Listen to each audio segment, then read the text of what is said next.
ప్రార్థన చేసుకుందామండి.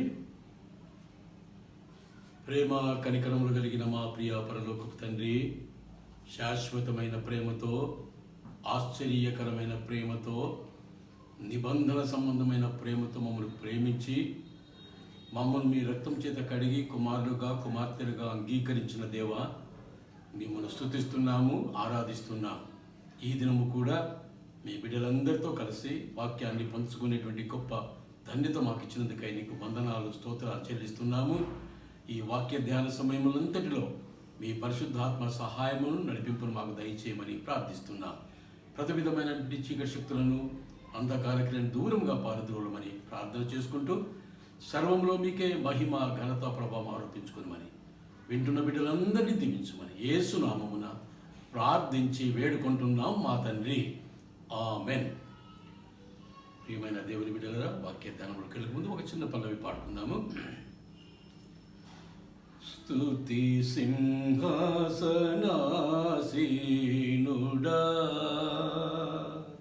యేసు రాజా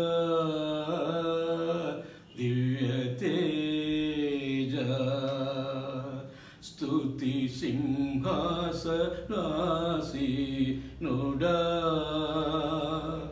యేసు రాజా దివ్య తేజ, అద్వితీయుడవు, పరిశుద్ధుడవు, అతి సుందరుడవు నీవే ప్రభు. అద్వితీయుడవు, పరిశుద్ధుడవు, అతి సుందరుడవు నీవే ప్రభు. నీతి న్యాయములు నీ సింహాసనాధారం, నీతి న్యాయములు నీ సింహాసనాధారం, కృపా సత్యములేని సన్నిధానవర్తులు, కృపా సత్యములేని సన్నిధానవర్తులు, స్తుతి సింహాసనాసీనుడా యేసు రాజా దివ్య తేజ, బలియు అర్పణ కోరవు నీవు, బలి అయితివి నా దోషముకై. బలియు అర్పణ కోరవు నీవు, బలి అయితివి నా దోషముకై. నా హృదయమే నీ ప్రియమగు ఆలయం, నా హృదయమే నీ ప్రియమగు ఆలయం, స్తుతియాగమునే చేసెద నిరతం, స్తుతియాగమునే చేసెద నిరతం, స్తుతి సింహాసనాసీనుడా యేసు రాజా దివ్య తేజ. ప్రభునందు ప్రియ సహోదర సహోదరులారా, మనం గత వారము ఒక ప్రాముఖ్యమైన విషయాన్ని ధ్యానం చేస్తూ సగములో ఆపుకున్నాము. ఆ మిగిలిన సగము ఈరోజు మనము ధ్యానం చేసుకుందాం. దేవుడు చేసేటువంటి ఆలస్యములో ఉన్నటువంటి రహస్యం. దేవుడు ఆలస్యం చేస్తున్నాడా? ఆశ్చర్యపడుతున్నారా? ఆలస్యం చేయడం అంటే కొంచెం సమయం ఆయన తీసుకుంటాడు. ఎక్కడ? మనం ప్రార్థన చేసినప్పుడు దేవుడు మనకు 3 విధములుగా సమాధానాలు చెప్తుంటాడు. కొన్ని ప్రార్థనలు మనం చేయగానే దేవుడు అవును అంటాడు, ఎస్ అని జవాబిస్తాడు. మరికొన్ని ప్రార్థనలకేమో లేదు, లేక కాదు, నో అనే సమాధానం ఇస్తూ ఉంటాడు. మూడవది, మనం చేసేటువంటి ప్రార్థనలకు కొన్నిసార్లు దేవుడు కనిపెట్టు అని అంటాడు, వెయిట్ అనేటువంటి మాట అంటుంటాడు. ఈ 3 విషయాల్లో దేవుని యొక్క ఒక పారమార్థిక సత్యం, లేక ఒక ఉన్నతమైన ఉద్దేశము, లేక ఒక గొప్ప ప్రణాళిక ఉంటుందని దీని వెనకాల మనకు అర్థం కాని ఒక రహస్యం ఉంటుందని మాట నేను మీకు జ్ఞాపకం చేయడానికి ఈ అంశం నేను ధ్యానించినాను.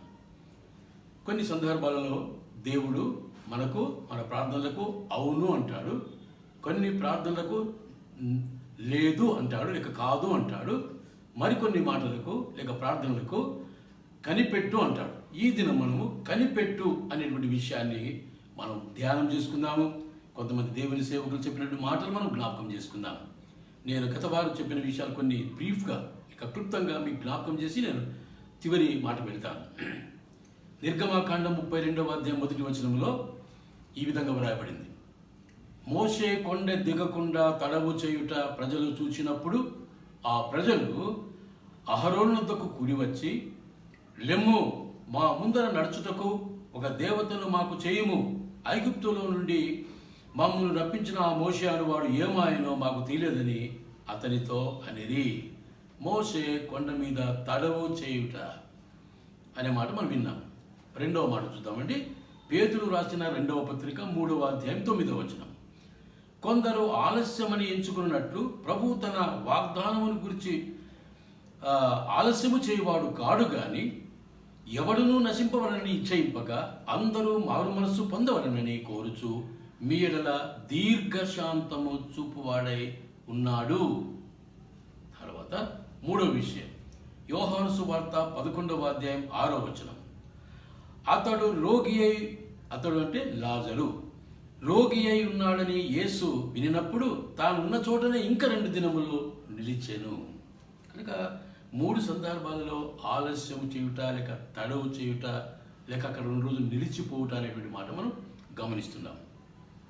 నేను మొన్న దినం జ్ఞాపకం చేసిన విషయాలు కొన్ని ఒకసారి జ్ఞాపకం చేసి నేను తర్వాత వచనానికి వెళ్తాను.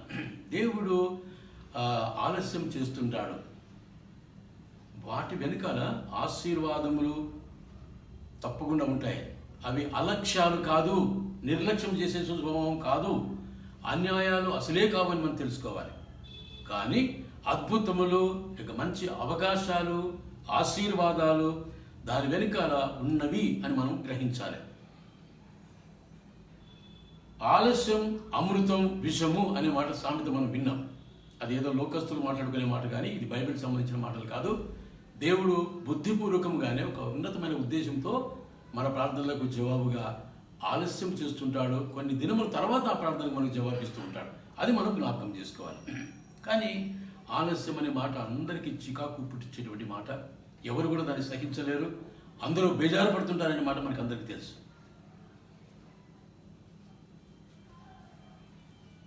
తర్వాత మనం చూసినట్టయితే కీర్తనకారుడు ఒక ప్రార్థన చేస్తున్నాడు. 70వ కీర్తన 5వ వచనం. నేను శ్రమల పాలై దీనుడనైతిని, దేవా నన్ను రక్షించుటకు త్వరపడి రమ్ము, నాకు సహాయము నీవే, నా రక్షణకర్తవు నీవే, యెహోవా ఆలస్యము చేయకుమి అని దావీదు ప్రార్థన చేస్తున్నాడు. నిజమే, ఆలస్యం సహింపలేనిది. ఆలస్యం అంటే మనిషికి భయం. ఈ విషయం దేవునికి తెలుసు. తెలిసే మన పట్ల లేక మనలో కొందరి పట్ల ఆయన బుద్ధిపూర్వకంగా కొన్ని విషయాల్లో ఆలస్యం చేస్తూ ఉంటాడని మనం గ్రహించాలి. ఆలస్యం అయినప్పటికీ కూడా మనం ఆయన అడుగుజాలలో పయనించాలనేటువంటి ఉద్దేశం దేవుడు కలిగి ఉంటాడు.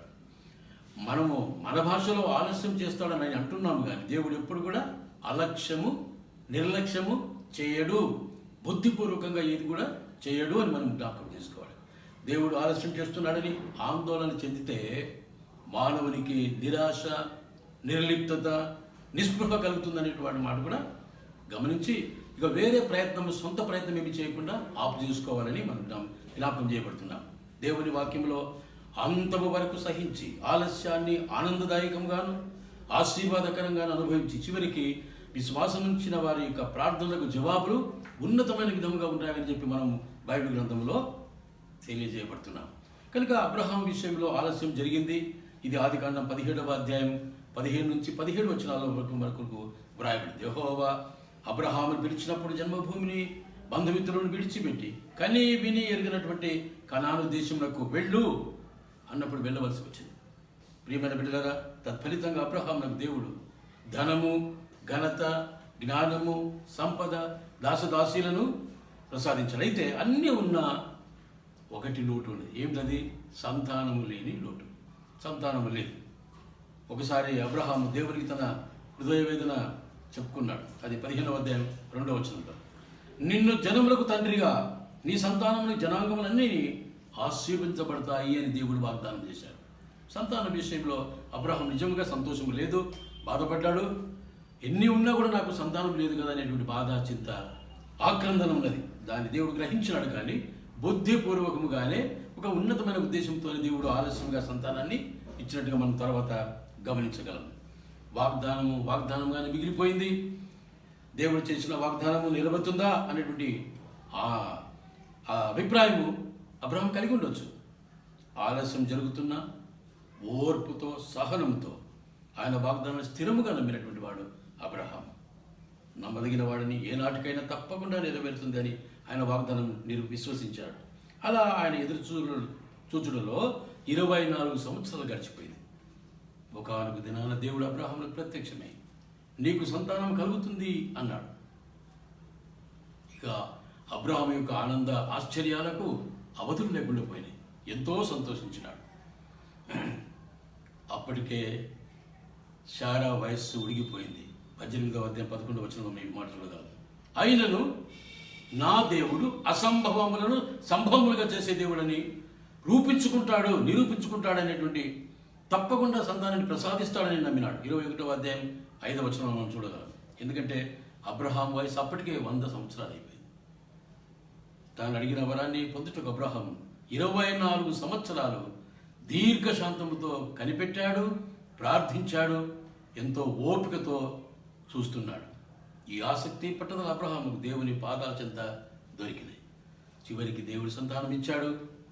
ప్రియమైన బిడ్డలారా, ఆనాడు అబ్రహాము దేవుడు చేసిన ఆలస్యాన్ని సహించాడు గనుకనే అబ్రహాం సంతానంలో నుండి న్యాయాధిపతులు, ప్రధానులు, ప్రవక్తలు, అంతేకాక లోక మానవాళి యొక్క పాపములన్నీ నిమిత్తం తన ప్రాణం దానం ఇచ్చిన మన రక్షకుడైన యేసు ప్రభు వారు జన్మించినటువంటి వృత్తాంతం మనకందరికీ తెలుసు. ఇది అబ్రహాము జీవితంలో జరిగినటువంటి ఆలస్యం. రెండవది, యోహాను సువార్త 11వ అధ్యాయం 6వ వచనంలో మనం చూసినట్టయితే, అతడు అనగా లాజరు రోగి అయి ఉన్నాడని యేసు వినినప్పుడు తానున్న చోటనే ఇంకా 2 దినములు నిలిచెను. యోహాను సువార్త 11వ అధ్యాయం 6వ వచనం. తాను ఉన్న చోటనే ఆయన ఇంకా ఆలస్యం చేశాడు. 2 దినాలు ఇంకా ఆలస్యం చేశాడు. వీరేమో కంగారుగా పరేషాన్లో ఉన్నారు. కానీ దేవుడు బుద్ధిపూర్వకముగానే ఆయన ఆలస్యం చేశాడు.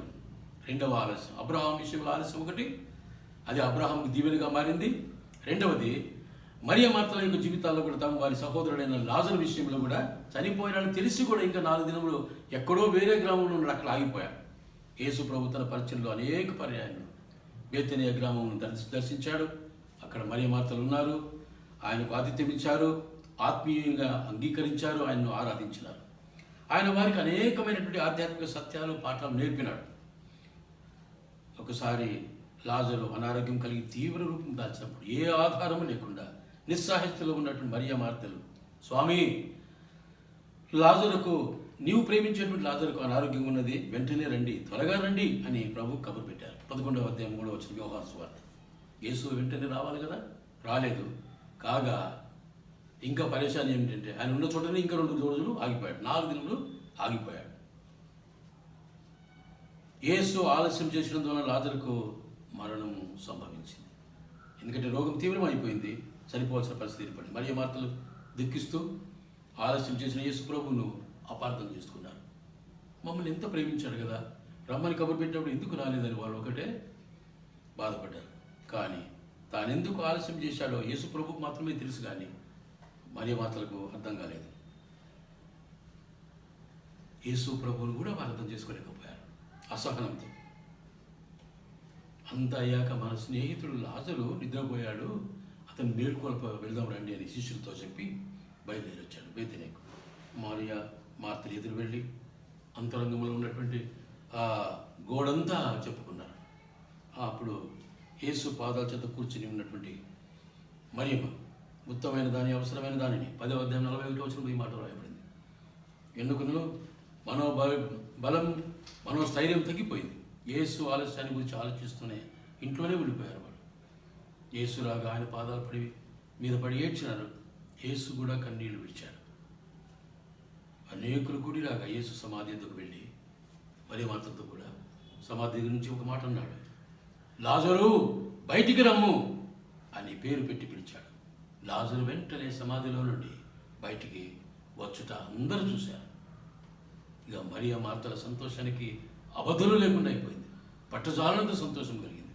అయితే మనం ఇక్కడ ఒక పారమార్థిక సత్యాన్ని గ్రహించవలసిన వారమైనా, యేసే గనక ఆ ఆలస్యం చేయకు వెళ్ళి ఉన్నట్టయితే లాజరు వ్యాధి నీ బాగు చేసి ఉండేవాడే కానీ చనిపోయిన లాజరును తిరిగి లేపేటువంటి అవకాశం అక్కడ కనపడేది కాదు. కనుక తత్ఫలితంగా అక్కడ జనసమూహంలో పునరుత్థానము జీవము నేనే అని చెప్పిన యేసు ప్రభువునందు విశ్వసించేవారు కాకపోయి గనక యేసు చేసే ప్రతి ఆలస్యము వెనకాల ఒక గూఢమైన అద్భుతమైన మర్మం దాగి ఉంటుందని ఈ విషయాన్ని బట్టి కూడా మనం గ్రహించాలి. రెండవదిగా, ఆలస్యాలను సరైన హృదయంతో భరించుట ఇంకా మనము ఎంతో మన జీవితంలో నేర్చుకునవలసిన వారమంటున్నాం. దేవుడు తన బిడ్డలను అనేక పర్యాయములు ఆలస్యముల ద్వారా పరీక్షిస్తాడు. ప్రియమైన బిడ్డలారా, ఈ మాట జ్ఞాపకం పెట్టుకోండి. ఈ పరీక్షలలో ఒక ప్రశస్తమైనటువంటి పాఠం మనం నేర్చుకోవాల్సిన వారమైనా. ప్రతి పరీక్ష కూడా మనకు ఆయన నమ్మకత్వాన్ని అర్థం చేసుకోవడానికి సహాయపడుతుంది, లేక ప్రయోజనకరంగా ఉంటుంది అనేటువంటి మాట గమనించాలి. దేవుడు తన బిడ్డలను పరిపూర్ణులుగా తీర్చిదిద్దడానికి వాడే పద్ధతి ఇదే అని మనం గ్రహించాలి. మనము ప్రతి ఆలస్యం వెనుక దాగి ఉన్న అమూల్యమైన సత్యాన్ని, అనుభవాన్ని బాధలు కన్నీళ్ల గుండా మరియా మార్తల వలె మనము గ్రహించవలసిన వారమై ఉంటున్నాము. చివరిగా మూడవ విషయం నేను చెప్పి ముగించాలని నేను ఆశపడుతున్నాను. ఆలస్యం మనకు బాధకరమే, నిజమే, నేను ఒప్పుకుంటాను. కానీ అది ఎల్లప్పుడూ లాభకరమైనదిగా ఉంటుందని మనం గ్రహించాలి. ఇది అనుభవపూర్వకంగా మనం అర్థం చేసుకోవాల్సిన వారం. ఎంత సన్నిహితంగా ప్రభువుని మనం వెంబడిస్తామో అంత సన్నిహితంగా లేక అంత లోతుగా దేవుని యొక్క మార్గాలను, ఆయన ఉద్దేశాలను మనము అర్థం చేసుకోగలం. మనం దేవునికి కృతజ్ఞత తెలిపే వారంగా ఉండాలి కానీ నిర్లక్ష్యంగా కానీ సడుగుడు కానీ గుడుగుడు కానీ చేసే వారంగా మనం ఉండకూడదు. ఆలస్యం అనేది మన ఆత్మీయ జీవితానికి ఆటంకం కాకూడదు. సుమా జాగ్రత్త. ఆలస్యాలు అనే ఆధ్యాత్మిక మెట్టను అధిరోహించి అత్యున్నతమైన స్థాయికి చేరిన వాడే నిజముగా విజేత లేక జయశాలి అని మనం నేర్చుకుంటున్నాం. కనుక ఆలస్యం జరిగితే దేవుని బిడ్డలు చెప్పుకుని మనము ఆందోళన చెందకుండా ఓపికతో కనిపెట్టడం నేర్చుకోవాలి. మనం దేవుణ్ణి అడిగింది కొంచెమే అయినా ఆలస్యం జరిగినప్పుడు ఆయన మనకు రెండింతలుగా ఇస్తాడు. సుమా జాగ్రత్త, గుర్తుపెట్టుకుందాం, రెండింతలుగా ఇస్తాడు. ఇదే ఆలస్యములోని రహస్యం. మూడో విషయం చెప్పుకుందామండి. యేసు యొక్క రెండవ రాకడ విషయం ఇది కూడా చెప్పి ఇది ఒక ప్రాముఖ్యమైన విషయం. ఇదొకటి నేను మీకు చెప్పాలని ముగించాలని ఆశపడుతున్నాను. పేతురు రాసిన 2వ పత్రిక 3వ అధ్యాయం 9వ వచనం, యేసు తన రాకడ విషయంలోనూ ఆలస్యం చేస్తున్నాడు కదా అని చాలా మంది అనుకుంటారు. వాక్యం ఏమున్నదంటే, కొందరు ఆలస్యం ఎంచుకున్నట్లు ప్రభువు తన వాగ్దానముల గురించి ఆలస్యం చేయవాడు కాడు గాని ఎవడునూ నశింపవలనని ఇచ్చయించకపోగా అందరూ మారు మనసు పొందవలనని కోరుచు మీడల దీర్ఘశాంతము గల వాడై ఉన్నాడు అని పేతురు 2వ పత్రిక 3వ అధ్యాయం 9వ వచనంలో రాస్తున్నాడు. రెండవ రాకడ విషయంలో ఆలస్యం జరుగుతుంది. కొన్ని సంవత్సరాల నుంచి నేను కూడా కాలేజ్ చదువుకుని ఇప్పుడో చెప్పింది మా అక్క చిన్నతనంలో 58 సంవత్సరాలు 5వ తరగతి చదివేటప్పుడు చెప్పింది, ఈశ్వరు వచ్చేస్తాడు బిడ్డ, నమ్ముకోవాలి, మనము మారుమనసు పొందాలి, పాపాలని రక్తంలో కడిగించుకొని మనం బాప్తిసం తీసుకొని సిద్ధంగా ఉండాలని చెప్పింది. 58 సంవత్సరం. ఇప్పుడు నాకు 70 సంవత్సరాల వరకు వచ్చింది. ఇంతవరకు యేసు ప్రభువు రాకపోయాయి. నేను నిర్లక్ష్యం చేయడం కానీ తాత్సారం చేసేది కానీ చేయకూడదు, లేక దాని విరుద్ధంగా మాట్లాడకూడదు. దేవుడు కావాలనే ఒక బుద్ధిపూర్వక ఉద్దేశంతో ఒక గొప్ప ప్రణాళికతో ఆయన ఆలస్యం చేస్తున్నాడు. ఒకవేళ ఇంతకు ముందే ఒక 15-20 సంవత్సరాల ముందే వచ్చుంటే కనుక ఎవరు రక్షణ పొందుతుండ్రి, ఎవరు పరలోక రాజ్యానికి సిద్ధపడుతుండ్రి, ఎంతమంది నరకానికి పోతుండ్రి, నరకానికి అగ్నిగుండానికి పోయేవారు కదా. అందుకనే ఒకడును నశించిపోవటానికి ఇష్టం లేదు. కనుక అంతటా అందరూ మారు మనసు పొందాలనేది దేవుని యొక్క ప్రధానమైన ఉద్దేశం. అందరూ అంటే ఓహో ఈ లెక్కన ఇంకో 200 సంవత్సరాలు రాడేమో అని నువ్వు నిర్లక్ష్యంగా ఉండొద్దు, తాత్సారం చేయవద్దు.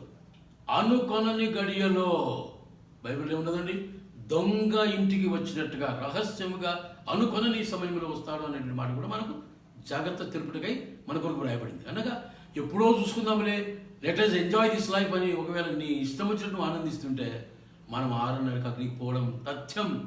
ఆ భయంకర తీర్పులో నిలబడవలసిన పరిస్థితి ఖచ్చితంగా ఏర్పడుతుంది. అట్లా రాకున్నట్లు నువ్వు ఇప్పుడే సిద్ధంగా ఉండాలని దేవుని యొక్క కోరిక. ఎప్పుడైనా నా యేసు ప్రభు గారు, లేక మనం ఈ శరీరాన్ని ఎప్పుడైనా విడిచిపెట్టి వెళ్ళిపోవచ్చు కదా. మనం సిద్ధంగా ఉంటే అయిపోయింది. దేవుని రాకడ మనం ఆయనతో కూడా పరలోకంలో చేరుకుంటాం. అందుకని ఈ వాక్యం వ్రాయబడింది. కనుక ఆయన వాగ్దానమును గురించి ఆలస్యం చేయవాడు కాడు గాని ఎవడును రచింపవలని ఇచ్చయిపక అందరూ అంతటా మారు మనసు పొందవలని కోరుచు దీర్ఘశాంతము గలవాడై ఉన్నాడు. తన మరణ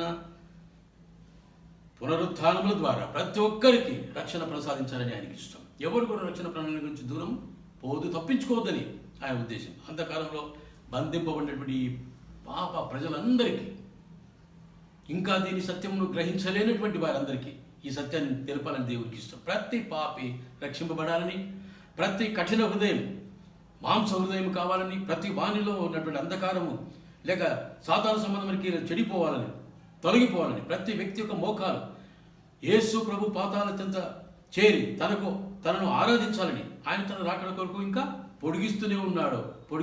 నాకు జ్ఞాపకం ఉన్నట్టుగా 58వ సంవత్సరం నుండి ఇప్పటి వరకు పొడిగిస్తూనే ఉన్నాడు. ఇంతకంటే ముందుగా వస్తే ఒకవేళ ఎంతోమంది చనిపోయేవారు, లేక ఎంతోమంది రక్షణ పొందకుండానే, దేవుని ఎరగకుండానే 6:30 అగ్నికి వెళ్ళిపోయేవారు. ప్రియమైన బిడ్డలారా, ఈ మాట మనం గమనిస్తాం. యేసు చేసే ఆలస్యం వెనకాల, అంటే ఆయన రాకడ విషయంలో నిత్యజీవం ఉందని ఎంతమంది గ్రహించి విశ్వసిస్తున్నారు? ఈ వాక్యం వింటున్నా నీవు గ్రహించినావా?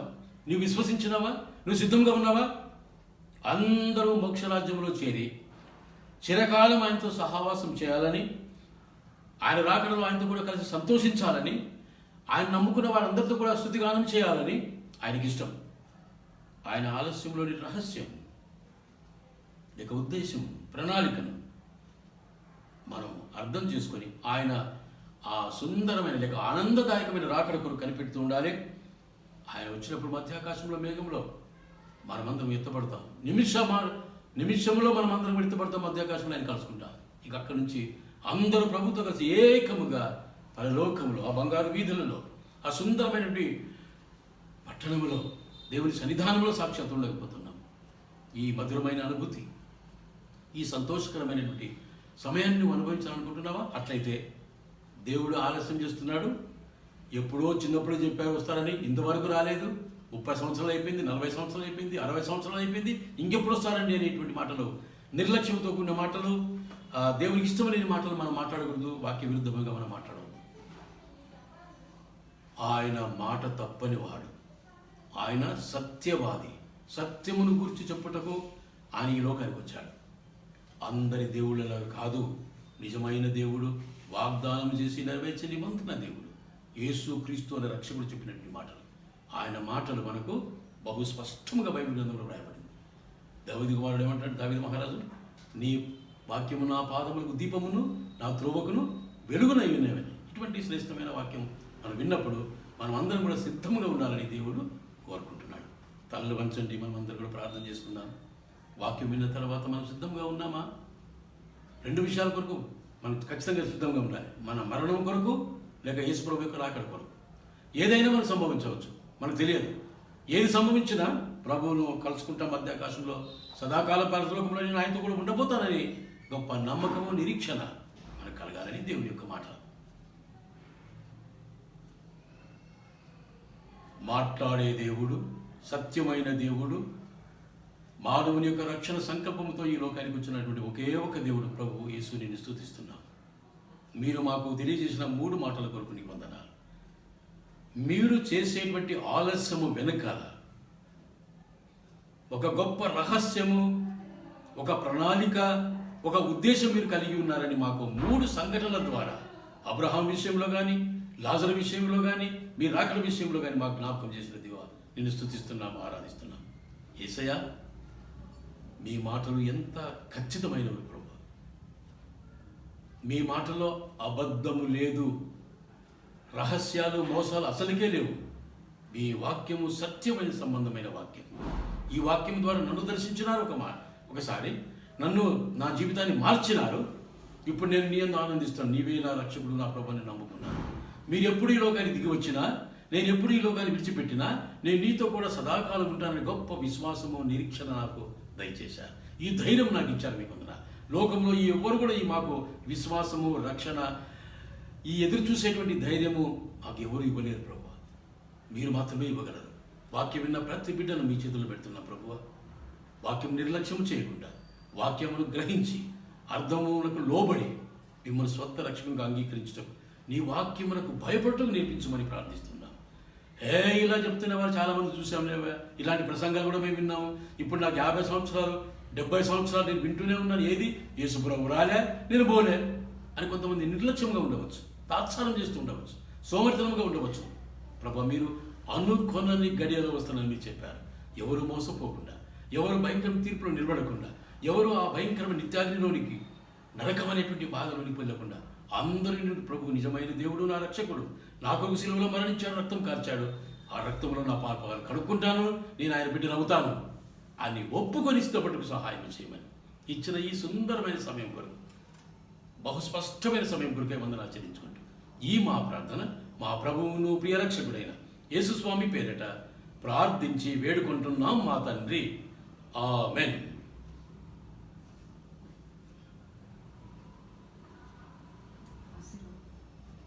తండ్రి దేవుని యొక్క ప్రేమ, కుమారుడైన యేసుక్రీస్తు యొక్క కృప, పరిశుద్ధాత్మ యొక్క అన్యోన్య సహవాసము, సమాధానం మనకందరికీ ఇప్పుడును ఎల్లప్పుడును సదాకాలము తోడైండును గాక. ఆమెన్.